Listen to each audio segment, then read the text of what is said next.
الحمدللہ والصلاة والسلام علی رسول اللہ وعلی آلہ وصحبہ وموالا۔ محترم بھائیوں اور بہنوں، پیارے بچوں اور بچیوں، السلام علیکم ورحمۃ اللہ وبرکاتہ۔ آج کی یہ جو میٹنگ ہے، حقیقت میں یہ میٹنگ ہی ہے۔ ہم خاص اور اسپیشل گفتگو کے لیے آج ہم نے آپ سب کو یہاں پہ دعوت دیا ہے۔ ہم آج کی گفتگو میں بات کریں گے کہ سکون کہاں ہے۔ سکون کیا ہے؟ سب سے پہلے سکون اس اندرونی احساس کا نام ہے جسے انسان اپنے بھیتر محسوس کرتا ہے۔ دل کی تسلی اور من کی شانتی، سینے کا کھلاپن اور ضمیر یعنی انترآتما کی راحت کا نام اصل میں سکون ہے۔ ہر انسان چاہتا ہے کہ اسے سکون کی زندگی ملے، اس کے دل کو تسلی ملے، اس کا من شانت رہے اور وہ پریشانیوں سے بچا ہوا رہے، اس کی زندگی میں آرام ہو، اس کی زندگی میں راحت ہو۔ لیکن حقیقت یہ ہے کہ سب لوگوں کو سکون نہیں مل پاتا۔ وجہ کیا ہے؟ وجہ یہ ہے کہ سکون کی تلاش تو سب لوگ کرتے ہیں، لیکن سکون کا جو راستہ ہے اس راستے پہ نہیں چلتے، سکون کو وہاں سے نہیں حاصل کرتے جہاں سے حاصل کرنے کی ضرورت تھی۔ اسی لیے کچھ لوگ چاہتے ہیں کہ سکون حاصل کریں، یاترا میں، پریٹن میں، مختلف ملکوں کا سفر کر کے سکون حاصل کریں۔ کچھ لوگ چاہتے ہیں کہ دنیا سے کٹ جائیں، جنگلوں میں چلے جائیں، وہاں پر ہمیں سکون ملے گا، سنیاس لے کر کے سکون حاصل کرنے کی کوشش کرتے ہیں۔ کچھ لوگ دھن اور سمپتی جمع کر کے یہ سوچتے ہیں کہ اس راستے سے ہمیں سکون ملے گا۔ کچھ لوگ یہ سوچتے ہیں کہ شراب و کباب کی زندگی گزاریں تو اس راستے سے ہمیں سکون ملے گا۔ کچھ لوگ سوچتے ہیں کہ ہمیں کسی کمپنی میں اچھا عہدہ مل جائے یا کسی جگہ پر ہم منیجر بن جائیں تو وہاں پر ہمیں جانے کی وجہ سے سکون ملے گا۔ لیکن حقیقت یہ ہے کہ یہ سب سکون کے غلط راستے ہیں، سکون کے غلط طریقے ہیں جو عام طور پر اختیار کیے جاتے ہیں۔ اگر سکون ان راستوں سے ملتا تو آپ غور کیجئے کہ امریکہ اور یورپ میں ان کے پاس پیسے ہیں، ان کے پاس دھن ہے، ان کے پاس سمپتی ہے، ان کے پاس شراب و کباب کے لیے عورتیں ہیں، لیکن پھر بھی ان کو سکون نہیں مل رہا ہے۔ بلکہ آپ دیکھیں گے کہ سب سے زیادہ سوسائڈ کے کیسز امریکہ اور یورپ سے آتے ہیں۔ آخر کیوں؟ دھن اور دولت کے باوجود وہ سوسائڈ کر رہے ہیں۔ وجہ صرف یہ ہے کہ سوسائڈ اس لیے کر رہے ہیں کہ انہیں من کی شانتی نہیں ہے، انہیں سکون حاصل نہیں ہے، وہ ڈپریشن میں چلے جاتے ہیں اور سوچتے ہیں کہ جان کو ختم کر دیں۔ تو اصل میں سکون اندر سے آتا ہے، باہر سے نہیں۔ سکون کہاں ملے گا؟ سکون کیسے حاصل ہوگا؟ ظاہر سی بات ہے کہ اس مائنڈ کا جو پیدا کرنے والا ہے، اس مائنڈ کو جس نے بنایا ہے وہی ہمیں سکون دے سکتا ہے، کیونکہ جس چیز کو بنانے والا ہوتا ہے، بنانے والا ہی حقیقت میں جانتا ہے کہ اس کی بنائی ہوئی چیز کو کیسے استعمال کیا جائے۔ ایک پانی کی مچھلی کو سکون پانی ہی میں ملتا ہے، ایک دودھ پیتے بچے کو سکون ماں کی گود میں ہی ملتا ہے۔ تو بالکل اگر ہم سکون چاہتے ہیں تو اس دماغ کو اور اس دل کو لگانا ہوگا اللہ تعالیٰ سے۔ تو گویا کہ اگر ہم سکون چاہتے ہیں تو سکون کا ذریعہ ڈھونڈنا ہوگا۔ کیا سکون کے ذریعے ہیں؟ سکون کے سنہرے نیم کیا ہیں؟ آج ہم مختصر طریقے سے انہی نیموں کو جانیں گے۔ سب سے پہلے نمبر پر ایمان اور عمل آئے تو سکون آتا ہے۔ دوسرے نمبر پر بھاگ پر، تقدیر پر ایمان رکھیں تو سکون آتا ہے۔ تیسرے نمبر پر نمازوں کی پابندی کریں تو سکون ملتا ہے۔ چوتھے نمبر پر ذکر کا اہتمام کریں تو سکون ملتا ہے۔ پانچویں نمبر پر دل کو صاف ستھرا رکھیں تو سکون ملتا ہے۔ چھٹے نمبر پر سکھی پاریوارک جیون بتائیں تو سکون ملتا ہے۔ ساتویں نمبر پر قناعت اختیار کریں، ہماری زندگی میں سنتشٹی آ جائے تو سکون ملتا ہے۔ آٹھویں نمبر پر مفید اور لابھدائک کام کریں، وقت کا صحیح استعمال کریں تو سکون ملتا ہے، اور 9ویں نمبر پر پریشان حال کی مدد کریں تو سکون ملتا ہے۔ یہ ہیں سنہرے اصول اور سنہرے نیم سکون کے۔ تو ان میں سب سے پہلی چیز جو سکون کا ذریعہ بنتی ہے وہ ہے ایمان اور عمل، یعنی ہمارے اندر ایمان آ جائے اور اس ایمان کے مطابق ہم عمل کرنے لگ جائیں۔ اللہ تعالیٰ کی سنیں، سورہ النحل آیت نمبر 97 میں اللہ تعالیٰ فرماتا ہے من عمل صالحا من ذکر او انثى وهو مؤمن فلنحینہ حیاتا طیبہ ولنجزینہم اجرہم باحسن ما كانوا يعملون۔ جو کوئی بھی نیک عمل کرے، چاہے وہ مرد ہو چاہے وہ عورت ہو، تو ہم دنیا میں اس کو سکون کی زندگی عطا فرماتے ہیں۔ تو گویا کہ اللہ رب العالمین سکون کی زندگی کب دیتا ہے؟ جب کہ ہم نیک عمل کریں، چاہے عمل کرنے والے مرد ہوں چاہے عورت ہوں، تو دنیا میں سکون کی زندگی عطا فرماتا ہے اللہ تعالیٰ، اور مرنے کے بعد ایک انسان کو ان کے عملوں کا اچھا بدلہ عطا فرمائے گا۔ گویا کہ اللہ تعالیٰ نے ایمان کے بدلے 2 فائدے بتائے ہیں۔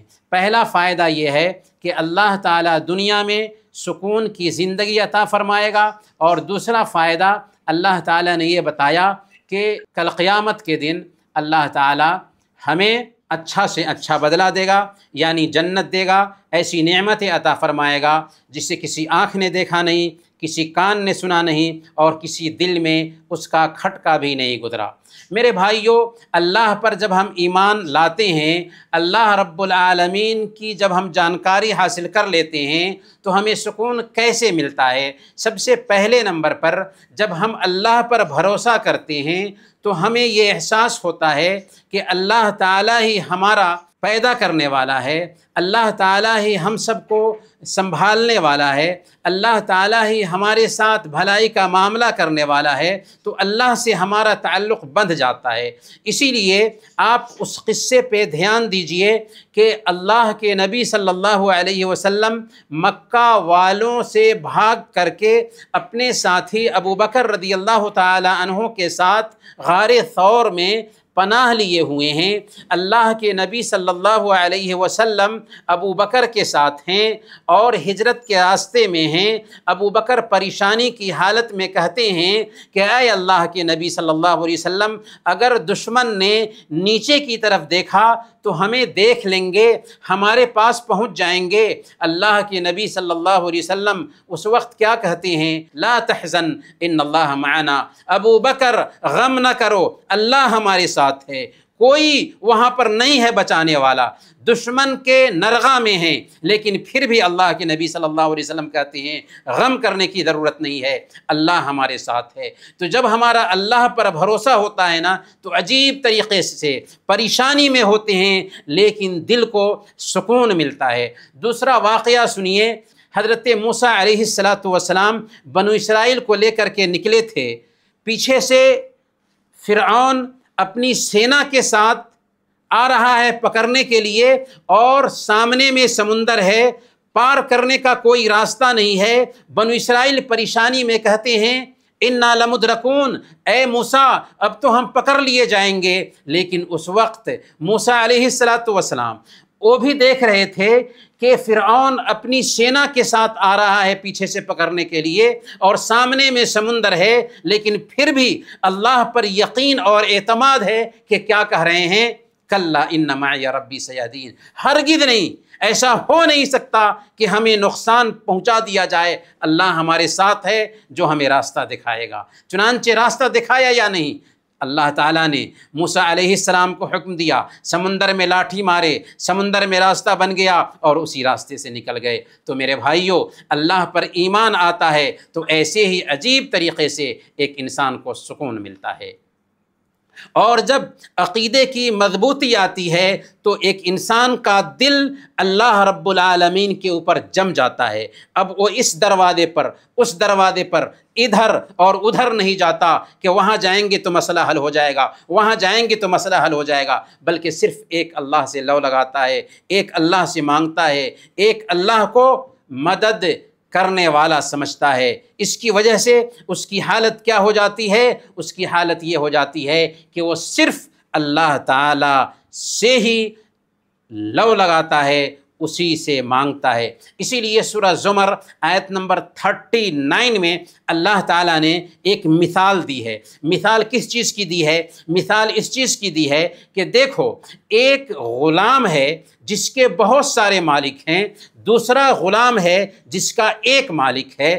بہت سارے مالک رکھنے والا غلام کیا کرتا ہے کہ کبھی ایک مالک کہتا ہے کہ ادھر سنو، دوسرا مالک کہتا ہے ادھر سنو، تیسرا مالک کہتا ہے ادھر سنو، چوتھا مالک کہتا ہے ادھر سنو۔ اب وہ پریشان ہے اپنے سارے مالکوں کے بیچ، جبکہ دوسری طرف ایک غلام ایسا ہے جس کا ایک ہی مالک ہے، وہ اپنے مالک کے کرتویہ میں لگا رہتا ہے تو اس کو سکون ملتا ہے، اس کو ٹینشن نہیں ہوتا۔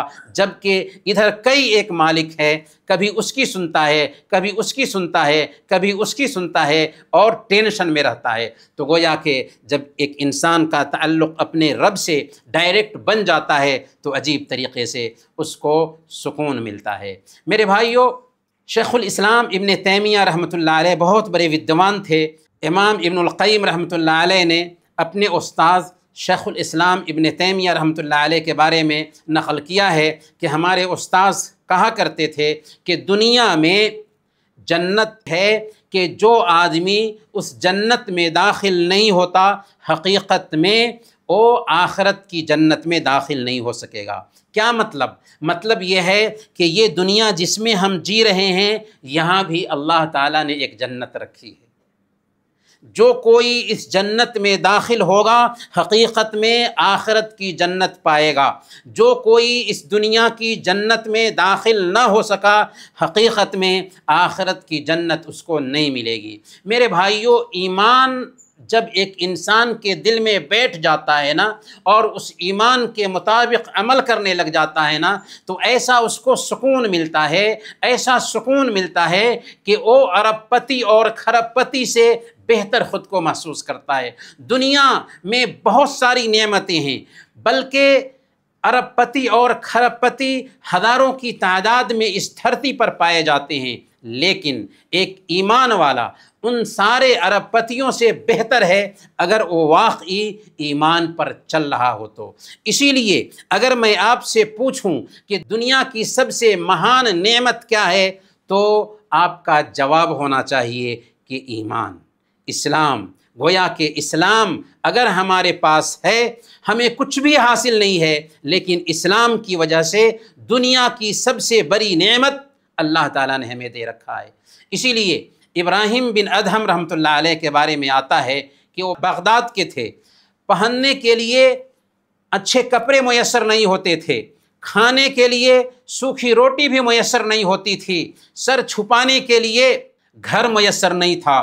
اس کے باوجود بھی وہ کہتے ہیں لو علم الملوک وابناء الملوک ما نحن فیہ من السعادہ لجالدون بالسیوف، کہ اگر بادشاہوں کو اور بادشاہوں کے بیٹوں کو ہمارے سکون کا اندازہ لگ جائے تو اس سکون کو تلوار سے جنگ کر کے چھین کر ہم سے لے جائیں گے۔ جی ہاں، جب یہ سکون ایک انسان کے اندر آ جاتا ہے تو خود کو ارب پتی محسوس کرتا ہے، خود کو بڑا دھنی محسوس کرتا ہے۔ لیکن اگر ہم اللہ کے دین سے دور ہیں، اگر ہم اللہ اور اس کے رسول کے طریقے کے مطابق زندگی نہیں گزار رہے ہیں تو اس کا پرینام کیا ہوتا ہے؟ اللہ تعالیٰ نے فرمایا وَمَنْ أَعْرَضَ عَنْ ذِكْرِي فَإِنَّ لَهُ مَعِيشَةً ضَنْكًا۔ سورہ طٰہٰ آیت نمبر 124 میں اللہ تعالیٰ نے فرمایا کہ جو کوئی میری یاد سے اعراض کرے اس کا گزران تنگی کا ہوتا ہے، اس کا گزران تنگی کا ہوتا ہے، یعنی وہ اللہ رب العالمین سے جب منہ پھیرتا ہے تو اس کی وجہ سے عجیب طریقے سے تنگی کی زندگی گزارتا ہے، عجیب تنگی میں وہ جیتا ہے۔ کیسے؟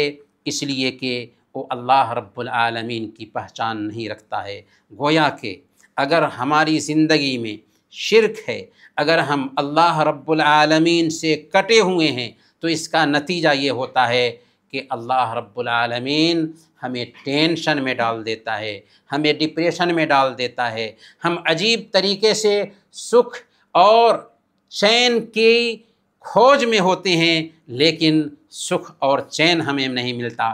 اللہ تعالیٰ سورہ الحج آیت نمبر 31 میں بیان فرماتا ہے وَمَن يُشْرِكْ بِاللَّهِ فَكَأَنَّمَا خَرَّ مِنَ السَّمَاءِ فَتَخْطَفُهُ الطَّيْرُ أَوْ تَهْوِي بِهِ الرِّيحُ فِي مَكَانٍ سَحِيقٍ، کہ جو کوئی اللہ رب العالمین کے ساتھ کسی دوسرے کو شریک ٹھہراتا ہے تو شریک ٹھہرانے والا ایسا ہو جاتا ہے مانو وہ آسمان سے گر چکا۔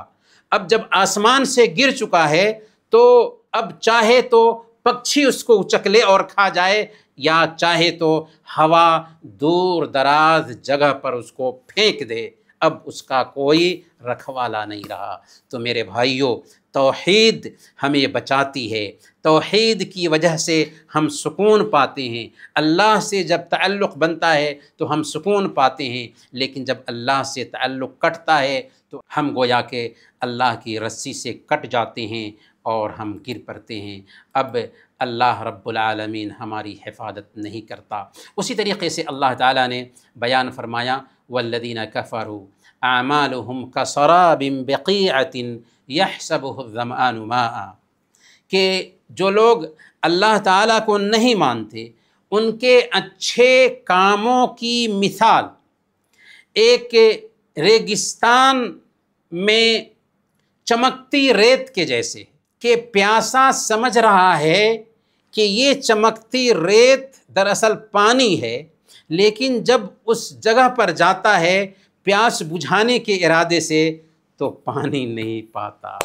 ویسے ہی جو لوگ اللہ سے کٹے ہوتے ہیں اور اللہ سے کٹ کر کے عمل کرتے ہیں، ان کے عملوں کی مثال اللہ تعالیٰ نے اس پیاسے سے دی جو چمکتی ریت کو پانی سمجھ رہا تھا اور دوڑ کر کے جاتا ہے اس چمکتی ریت پہ کہ وہاں جائے گا تو پانی سے پیاس بجھائے گا، لیکن وہاں پر کچھ بھی نہیں پاتا ہے۔ تو یہی حال ہے ان لوگوں کا جو تھکتے ہیں، محنت کرتے ہیں، خوب محنت کرتے ہیں، عاملۃ ناصبہ، تھکنے والے تھے، محنت کرنے والے تھے، لیکن یہ تھکنا، یہ محنت کرنا اللہ رب العالمین کے طریقے پر نہیں تھا، اللہ کے نبی صلی اللہ علیہ وسلم کے طریقے پر نہیں تھا۔ اسی لیے ایک دن حضرت عمر فاروق رضی اللہ تعالی عنہ ایک چرچ کے پادری کو دیکھتے ہیں، تو وہ جب آیا عمر فاروق رضی اللہ تعالی عنہ سے ملنے کے لیے تو عمر فاروق رضی اللہ تعالی عنہ کی آنکھوں سے آنسو آ گئے۔ لوگوں نے پوچھا کہ آپ کی آنکھوں سے آنسو کیوں آئے اس پادری کو دیکھ کر؟ تو عمر فاروق رضی اللہ تعالی عنہ نے کہا اس لیے کہ جب میں نے اس پادری کو دیکھا تو مجھے اللہ تعالیٰ کا یہ فرمان یاد آ گیا عاملۃ ناصبہ تصلی نارا حامیہ۔ کتنے لوگ ایسے ہوں گے جو اس دنیا میں عمل کرتے تھے، عمل کرتے کرتے تھک جاتے تھے، لیکن جہنم میں ڈال دیے جائیں گے، یہ سوچ کر کے کہ یہ پادری اتنی محنت کرتا ہے، عبادت کرتا ہے، لیکن جہنم میں جائے گا، یہ سوچ کر کے میری آنکھیں بہنے لگیں۔ تو میرے بھائیوں، جو لوگ کفر کرتے ہیں وہ خوب عمل کرتے ہیں، لیکن ان کے عملوں کی مثال اللہ تعالیٰ نے دی، ایسے کہ ایک پیاس بجھانے کے ارادے سے چمکتی ریت کو پانی سمجھ لیا، دوڑ کر جاتا ہے وہاں پر کہ پیاس بجھائے گا، لیکن وہ تو ریت ہے، وہاں پر اس کی پیاس نہیں بجھتی اور پیاس بجھائے بغیر وہاں سے لوٹ آتا ہے۔ یہ ہے ایک انسان کا حال۔ میرے بھائیوں، سوال یہ ہے کہ ہم کیسے پتہ لگائیں گے کہ ہم سکون میں جی رہے ہیں؟ کیا کریں اور کیسے جانکاری حاصل کریں کہ ہماری زندگی سکون میں گزر رہی ہے۔ تو امام ابن القیم رحمۃ اللہ علیہ نے 3 باتیں بتائی ہیں کہ اگر یہ 3 چیزیں ہماری زندگی میں پائی جاتی ہیں تو سمجھ لیجئے کہ ہم سکون کی زندگی گزار رہے ہیں۔ پہلے نمبر پر اگر اللہ تعالیٰ نے ہمیں نعمت میں رکھا ہے تو ہم شکر ادا کریں۔ دوسرے نمبر پر اگر اللہ تعالیٰ ہمیں آزماتا ہے تو اس پر صبر کریں۔ تیسرے نمبر پر اگر ہم سے گناہ ہو جاتا ہے تو ہم توبہ کریں۔ کتنی چیزیں ہوئیں؟ 3 چیزیں۔ اگر نعمت ملتی ہے تو شکر ادا کریں، اگر آزمائش آتی ہے تو صبر کریں، اگر گناہ ہو جاتا ہے تو ہم توبہ کر لیں۔ تو نعمتوں پر شکر کی کیفیت پائی جاتی ہو، آزمائش میں صبر کی کیفیت پائی جاتی ہو، اور گناہ ہو جائے تو توبہ کرنے لگ جائیں، تو یہ 3 صفتیں اگر ہمارے اندر پیدا ہو جاتی ہیں تو ہم سکون میں ہیں، ہم سکون میں ہیں۔ تو پہلی چیز جس کو اپنا کر کے ہم سکون پاتے ہیں وہ ہے ایمان اور نیک عمل۔ دوسری چیز جس کو اپنا کر کے ہم سکون پاتے ہیں وہ ہے بھاگیہ پر ایمان، یعنی اللہ رب العالمین کے فیصلے سے اگر ہم راضی رہیں گے تو عجیب طریقے سے ہمیں سکون ملتا ہے۔ تقدیر پر ایمان لانے کا مطلب کیا ہوا؟ تقدیر پر ایمان لانے کا مطلب یہ ہوا کہ ہم یہ مانیں کہ اللہ تعالیٰ نے ہمیں پیدا کرنے سے پہلے ہی ہمارے ساتھ جو کچھ بھی ہونے والا تھا اسے لکھ دیا ہے۔ اب جب ہم تقدیر پر ایمان لاتے ہیں نا تو اس کا فائدہ یہ ہوتا ہے کہ ہم ٹینشن میں نہیں آتے، ہم سوچتے ہیں کہ آج میرے ساتھ جو ہوا ہے ایسا ہونا تو اللہ تعالیٰ نے میری قسمت میں لکھ دیا تھا، اور اللہ تعالیٰ کے لکھے کو کوئی مٹا نہیں سکتا تھا، اور اللہ تعالیٰ جس نے ہمیں پیدا کیا ہے، جو ہمیں اپنی نعمتوں میں پال رہا ہے، آخر وہ ہمارے بارے میں غلط فیصلہ کیسے کرے گا؟ تو یہ سوچ کر کے ہمیں سکون ملتا ہے۔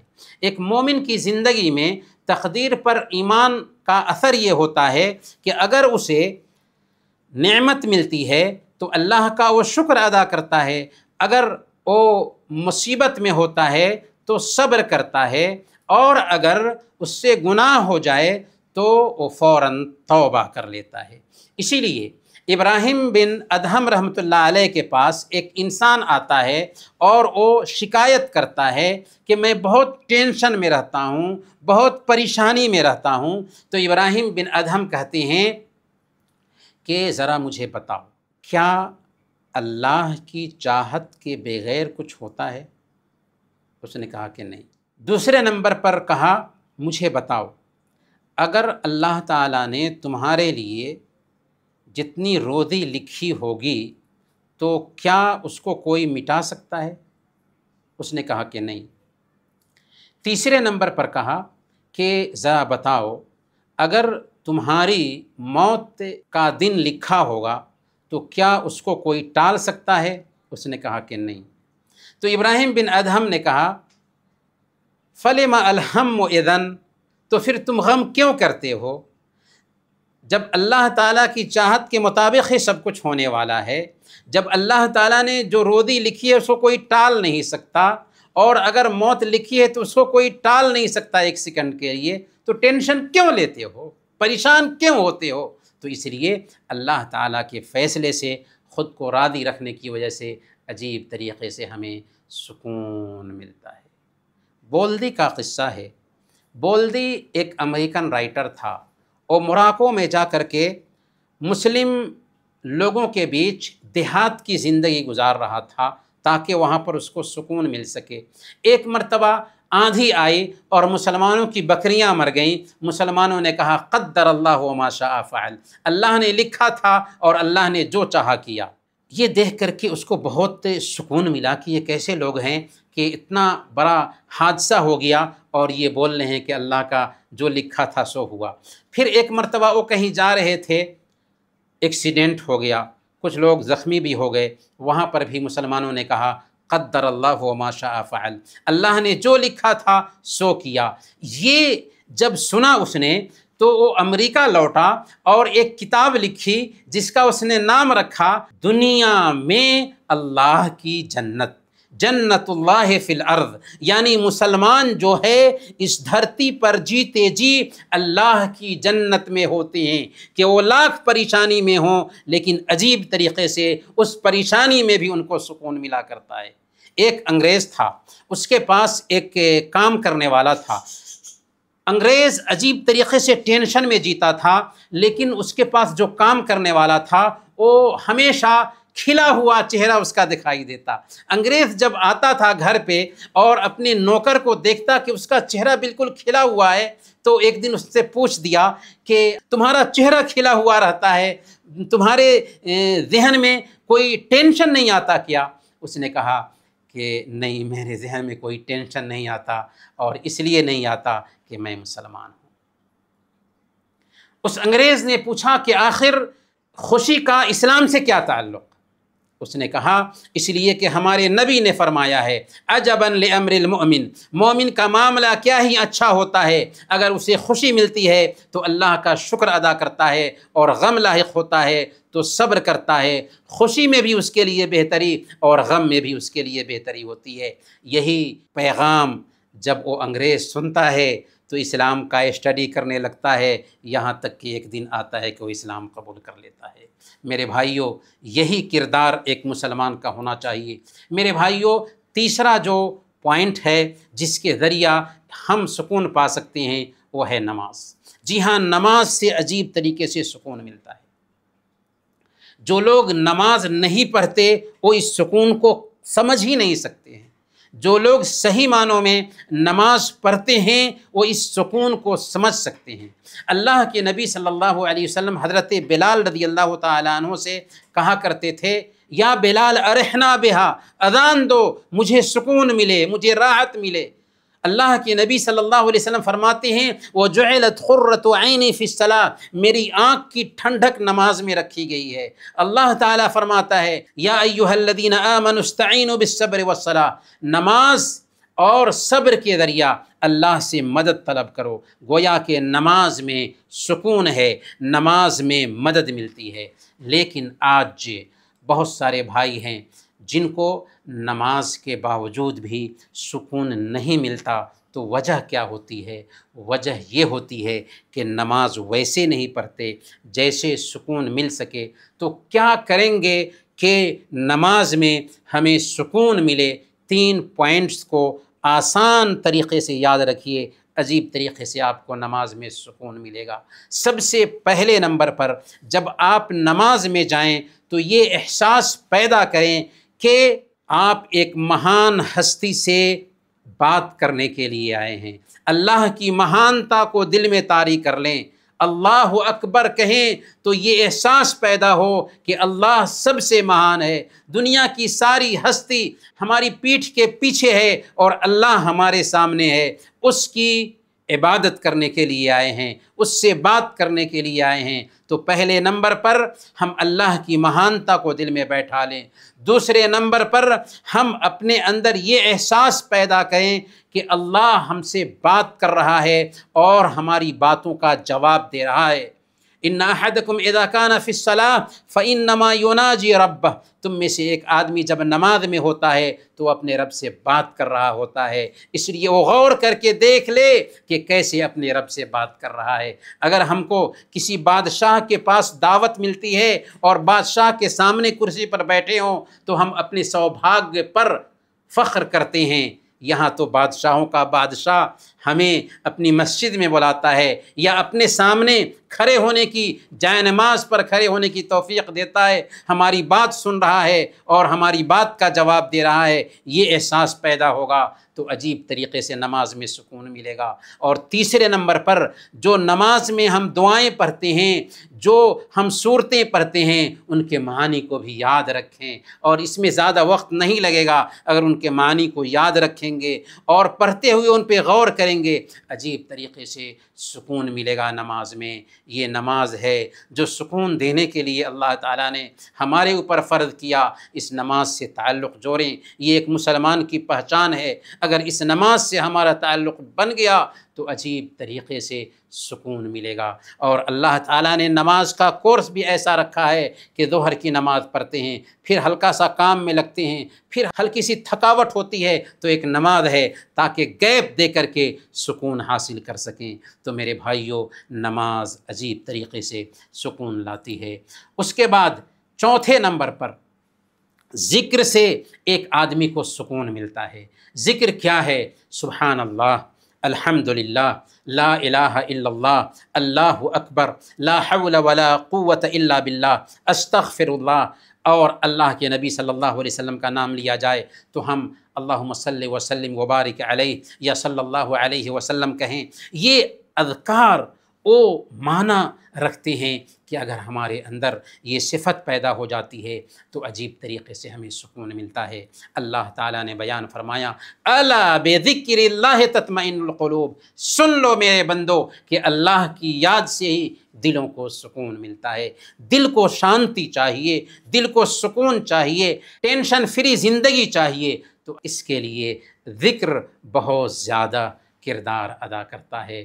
اللہ کے نبی صلی اللہ علیہ وسلم بیان فرماتے ہیں، مثل الذی یذکر اللہ والذی لا یذکر اللہ مثل الحی والمیت، جو اللہ کو یاد کرتا ہے، جو اللہ کو یاد نہیں کرتا، ان دونوں کی مثال زندہ اور مردہ کی سی ہے۔ ہم اگر زندہ رہنا چاہتے ہیں تو ذکر کریں، سبحان اللہ، الحمدللہ، لا الہ الا اللہ، اللہ اکبر، لا حول ولا قوت الا باللہ، استغفر اللہ، اس کا زیادہ سے زیادہ ورد کرتے رہیں۔ اگر ہم ذکر نہیں کریں گے تو اللہ کے نبی صلی اللہ علیہ وسلم نے کہا کہ ہم زندہ ہو کر کے بھی مردہ ہو جائیں گے۔ اس لیے بھائیوں، ہمیں ذکر سے اپنی زبان کو تر رکھنا ہے، ذکر سے اپنی زبان کو آباد رکھنا ہے۔ اگر ہم سکون چاہتے ہیں تو سکون کہاں ہے؟ سکون ذکر میں ہے۔ سکون کہاں ہے؟ سکون دل کو پاک رکھنے میں ہے۔ اگر ہم اپنے دلوں کو پاک رکھتے ہیں تو سکون پائیں گے۔ آج ہمارے دلوں میں حسد ہوتا ہے، آج ہمارے دلوں میں جلن ہوتی ہے، آج ہم غیبت کرتے ہیں، چغلی کھاتے ہیں، مختلف طرح کے فساد دلوں میں پالتے ہیں، جس کی وجہ سے دل جو ہے نا گندہ ہو جاتا ہے۔ اور جب دل گندہ ہو جائے نا تو اس کی وجہ سے اس کا اثر ظاہر نہیں ہوتا ہمارے اوپر، اور ہم ٹینشن کی زندگی گزارنے لگ جاتے ہیں، اس لیے کہ دل گندا ہو چکا ہے۔ دل کیسے صاف ہوگا؟ دل کی صفائی کیسے ہوگی؟ کیا کریں کہ ہمارا دل صاف ہو سکے؟ تو سب سے پہلے کوئی بھی کام کریں تو سوچیں کہ ہم اپنے رب کو راضی رکھنے کے لیے یہ کام کر رہے ہیں۔ ہمارے اندر اخلاص آ جائے، اخلاص آنے سے، شدھتا آنے سے، اللہ تعالیٰ کو راضی کرنے کے لیے کوئی کام کریں، اس میں دکھلاوا نہ ہو، اس میں ریاکاری نہ ہو، تو عجیب طریقے سے ہمارا دل پاک ہوتا ہے۔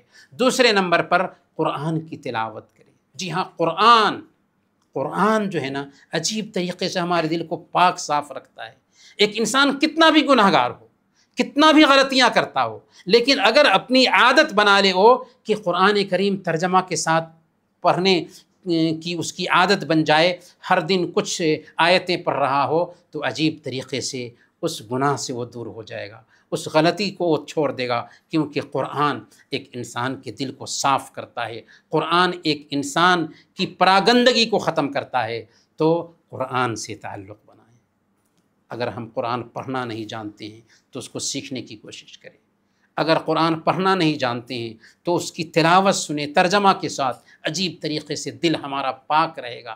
ہمیشہ دل کو پاکیزہ رکھنے کے لیے قرآن کی تلاوت اپنی زندگی میں اپنا معمول بنا لینا چاہیے۔ اور تیسرے نمبر پر ہماری زندگی میں یہ ایک صفت بھی آئے کہ دوسروں کے ساتھ اچھا گمان رکھیں۔ کسی کے ساتھ بھی معاملہ کر رہے ہوں، اچھا گمان رکھیں، برا گمان نہ رکھیں۔ برا گمان رکھنے کی وجہ سے دل میلا ہو جاتا ہے، اچھا گمان رکھتے ہیں نا تو دل صاف رہتا ہے۔ اسی لیے کوئی بات پہنچتی ہے کسی کے بارے میں، اس کو اچھے معنی پہ محمول کر لیں، اچھا معنی دے دیں، اس سے دل پاک رہے گا۔ برا خیال نہ رکھیں، برا گمان نہ پالیں، اس لیے کہ مسلمان کسی کے بارے میں برا گمان نہیں پالتا، اچھا گمان پالتا ہے۔ اسی طریقے سے معاف کرنے کی عادت بنائیں۔ کسی سے کچھ غلطی ہو جاتی ہے، آپ دیکھیں نا اللہ تعالیٰ کی شان میں ہم کتنے گناہ کرتے ہیں، کتنی غلطیاں کرتے ہیں، لیکن اللہ تعالیٰ معاف کر رہا ہے یا نہیں کر رہا ہے؟ اگر وہ حکم دیتا زمین کو زمین نگل لیتی، آسمان کو حکم دیتا آسمان اچک لیتا، لیکن وہ ایسا نہیں کرتا۔ تو جب اللہ تعالیٰ ہمیں اتنا معاف کر رہا ہے تو ہم دوسروں کو معاف کریں۔ معاف کرنے سے کیا ہوتا ہے؟ دل صاف رہتا ہے اور عجیب طریقے سے ہمیں سکون ملتا ہے۔ اسی طریقے سے سلام کو عام کریں۔ اگر ہم سلام کو عام کریں گے نا، عجیب طریقے سے ہمیں سکون ملے گا اور ہمارا دل پاک صاف رہے گا۔ سکون پانے کا چھٹا ذریعہ ہے مٹھاس بھری ویواہک زندگی، مٹھاس بھری فیملی لائف۔ اگر فیملی لائف کو بہتر بناتے ہیں، فیملی لائف میں اگر کسی طرح سے کھٹاس نہیں ہے تو عجیب طریقے سے ہمیں سکون ملتا ہے۔ لیکن اگر فیملی لائف میں کھٹاس ہے، فیملی لائف میں مٹھاس نہیں ہے تو سکون نہیں ملتا۔ کیا کریں کہ خوشحال شادی شدہ زندگی بتا سکیں؟ تو اس کے لیے 5 کام اگر ہم اپنی زندگی میں اتار لیتے ہیں، عجیب طریقے سے ہماری زندگی میں خوشی آئے گی، سکون آئے گا۔ پہلے نمبر پر سوری کہنے کی عادت ڈالیں۔ انسان ہیں، انسان ہونے کے ناطے غلطی ہو جاتی ہے، شوہر بیوی دونوں سے غلطی ہوتی ہے۔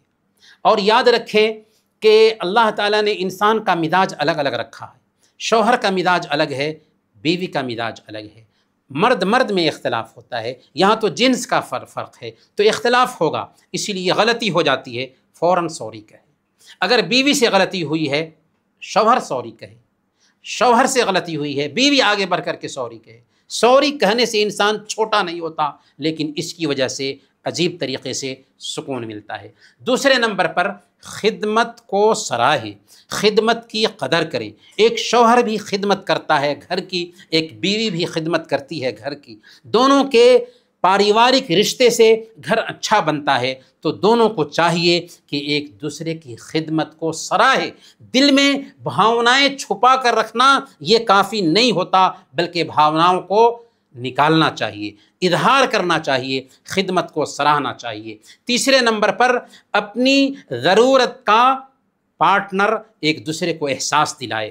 بیوی اپنے شوہر کو احساس دلائے کہ آپ کے بغیر ہماری زندگی سونا ہے، اور شوہر بھی اپنی بیوی کو احساس دلائے کہ آپ کے بغیر ہماری زندگی بیکار ہے۔ اگر ایک دوسرے سے اپنی ضرورت کا احساس رکھتے ہیں تو عجیب طریقے سے فیملی لائف میں سکون پیدا ہوتا ہے۔ اور چوتھے نمبر پر محبت کا اظہار کرنا چاہیے۔ دل میں محبت ہے یہ کافی نہیں ہوتا، دل میں محبت رکھنا چھپا کر کے یہ کافی نہیں ہوتا، بلکہ محبت کے کلمات پیش کرنے ہوتے ہیں۔ اور دن میں 10 مرتبہ ہو پھر بھی کم ہے، دن میں 10 مرتبہ اگر آپ فیملی پارٹنر سے محبت کے کلمات کہتے ہیں یہ کم ہیں۔ جس قدر چاہیں آپ یہ کلمات استعمال کریں، یہ عجیب طرح کا جادو کا اثر پیدا کرتا ہے فیملی لائف کے اندر۔ اور 5ویں نمبر پر خوبیوں پر دھیان دیں، خامیوں کو نظر انداز کریں۔ انسان ہونے کے ناطے غلطیاں ہوتی ہیں، انسان ہونے کے ناطے کوتاہیاں ہوتی ہیں، ہمیں چاہیے کہ کوتاہیوں پر نظر نہ ڈالیں۔ ایک شہد کی مکھی کا سا کردار ادا کرنا چاہیے جو اچھی چیزوں پر بیٹھتی ہے، اسی طریقے سے ہمیں چاہیے کہ ہم خوبیوں پر نگاہ رکھیں، خامیوں کو نظر انداز کریں۔ یہی ٹیکنک اللہ کے نبی صلی اللہ علیہ وسلم نے ہمیں بتایا ہے۔ صحیح مسلم کی روایت ہے، اللہ کے نبی صلی اللہ علیہ وسلم بیان فرماتے ہیں لا یفرق مؤمن مؤمنۃ ان کرہ منہا خلقا رضی منہا آخر، کہ کوئی مومن اپنی مومنہ بیوی کو ناپسند نہ کرے۔ اگر اس کی کوئی ایک عادت اس کو پسند نہیں ہوگی، بہت ساری ایسی عادتیں ہوں گی جو اس کو پسند ہوں گی۔ کتنی پیاری بات اللہ کے نبی صلی اللہ علیہ وسلم نے بیان کی ہے کہ تمہیں چاہیے کہ اپنی بیوی کے جو اچھے پوائنٹس ہیں، ان کی جو خوبیاں ہیں، ان خوبیوں پہ نگاہ رکھو، خامیوں کو نظر انداز کرو۔ خوبیوں پہ نگاہ رکھیں گے، خامیوں کو نظر انداز کریں گے تو عجیب طریقے سے پاریوارک لائف بہتر طریقے سے گزرے گی۔ اور 7ویں نمبر پر بس 2-3 پوائنٹس رہ گئے ہیں، ہماری بات ختم ہوگی۔ ہمارے اندر سنتشٹی آ جائے، قناعت آ جائے، قناعت کا مطلب کیا ہوا کہ اللہ تعالیٰ نے جتنا دیا ہے اس سے خود کو راضی کر لیں، جتنا ملا ہے اس سے اپنے آپ کو سنتشٹ کر لیں۔ اللہ کے نبی صلی اللہ علیہ وسلم سنن ترمذی اور سنن ابن ماجہ کی روایت کے مطابق بیان فرماتے ہیں کہ من اصبح منکم معافا فی جسدہ آمنا فی سربہ عنده قوت یومہ فکأنما حیزت لہ الدنیا بحذافیرہا، کہ جو آدمی اس حالت میں صبح کرتا ہے کہ وہ تندرست ہو اور اپنے گھر میں امن کے ساتھ ہو اور اس کے پاس ایک دن کا کھانا ہو، تو سمجھ لو کہ پوری دنیا اس کے قدموں تلے سمٹ کر آ چکی ہے۔ کیا چیزیں؟ 3 چیزیں۔ کیا کیا؟ تندرست تھا، صبح سویرے اٹھا تو امن کے ساتھ صبح کیا، اور ایک دن کا کھانا اس کے پاس تھا، صرف ایک دن کا کھانا۔ اللہ کے نبی صلی اللہ علیہ وسلم نے کیا کہا کہ صحت کی حالت میں تم صبح کرتے ہو اور امن کی حالت میں صبح کرتے ہو اور تمہارے پاس ایک دن کا کھانا ہے، تو سمجھ لو کہ پوری دنیا تمہارے قدموں تلے سمٹ کر آ چکی ہے۔ آج ہمیں کتنی ساری چیزیں ملی ہوئی ہیں لیکن پھر بھی شکایت ہے، پھر بھی ٹینشن ہے۔ کیوں؟ اس لیے ٹینشن ہے کہ قناعت نہیں ہے۔ قناعت کی صفت ہمارے اندر پیدا ہونی چاہیے۔ اللہ کے نبی صلی اللہ علیہ وسلم نے یہی صفت پیدا کرنے کے لیے ایک ٹیکنک سکھایا، کہا کہ اپنے سے نیچے والوں کو دیکھو، اپنے سے اوپر والوں کو مت دیکھو۔ اپنے سے نیچے والوں کو دیکھو گے تو عجیب طریقے سے تمہیں احساس ہوگا کہ اللہ تعالیٰ نے اگر کسی ایک نعمت سے ہمیں محروم رکھا ہے تو ہزاروں نعمتیں ہیں جن میں ابھی ہم جی رہے ہیں۔ اپنے سے نیچے والوں کو دیکھو دنیا کے اعتبار سے۔ یہ کیفیت جب تمہارے اندر آئے گی تو تم اللہ کی نعمت کو معمولی نہیں سمجھو گے۔ آئیے ہم دیکھتے ہیں کہ ہم کہاں ہیں اور لوگ کیسے کیسے اس دھرتی پر جیتے ہیں۔ آپ کے پاس گھر ہے لیکن کتنے لوگ ہیں جو فٹ پاتھ پر سوتے ہیں۔ آپ محتاج نہیں ہیں مگر کتنے لوگ بھیک مانگنے پر مجبور ہیں۔ آپ الحمدللہ صحت کی حالت میں زندگی گزار رہے ہیں لیکن کتنے لوگ ہیں ارب پتی ہیں لیکن صحت کے لیے ترس رہے ہیں۔ آپ الحمدللہ امن کی حالت میں جی رہے ہیں لیکن کتنے لوگ ہیں جو بھے اور خوف کے سائے میں جی رہے ہیں۔ آپ الحمدللہ نعمتوں میں پل رہے ہیں، ساگ سبزی سے اوب چکے ہیں، لیکن کتنے ایسے لوگ ہیں اس دھرتی پر جن کے پاس ساگ سبزی بھی نہیں ہے۔ آپ الحمدللہ ڈائٹ پر ڈائٹ کر رہے ہیں لیکن کتنے لوگ ہیں جو ایک نوالے کے بھی محتاج ہیں۔ آپ کی حالت یہ ہے کہ آپ کے پاس ماں باپ ہے، فیملی ہے، لیکن کتنے لوگ ایسے ہیں جن کے پاس ماں باپ بھی نہیں ہیں۔ آپ الحمدللہ برانڈ کی چیزیں خرید رہے ہیں لیکن کتنے لوگ ایسے ہیں جن کے پاس کوئی برانڈ نہیں ہے۔ آپ الحمدللہ نعمتوں میں جی رہے ہیں لیکن کتنے لوگ ایسے ہیں جو بہت ساری نعمتوں سے محروم ہیں۔ تو یہ احساس ہمیں عجیب طریقے سے نعمتوں کی قدر کرنے کا حوصلہ دے گا۔ 8واں جو پوائنٹ ہے وہ یہ ہے کہ لابھدائک کام کریں، وقت کی قدر کریں۔ وقت برباد کرنے والوں کو وقت برباد کر کے چھوڑے گا۔ اس لیے اگر ہم وقت کو برباد کریں گے، یاد رکھیں وقت ہمیں برباد کر دے گا۔ اللہ کے نبی صلی اللہ علیہ وسلم بیان فرماتے ہیں نعمتان مغبون فیہما کثیر من الناس الصحہ والفراغ۔ 2 نعمتیں ایسی ہیں جن کے حوالے سے اکثر لوگ گھاٹے میں ہوتے ہیں، ایک صحت ہے اور دوسری فرصت ہے۔ اگر ہمیں صحت حاصل ہے، صحت کی قدر کرنی چاہیے، فرصت حاصل ہے، فرصت کی قدر کرنی چاہیے۔ کیسے کریں گے کہ ہم وقت سے فائدہ اٹھا سکیں، صحت سے فائدہ اٹھا سکیں، فرصت سے فائدہ اٹھا سکیں؟ تو پہلے نمبر پر ہمیں چاہیے کہ اونچی سوچ پیدا کریں۔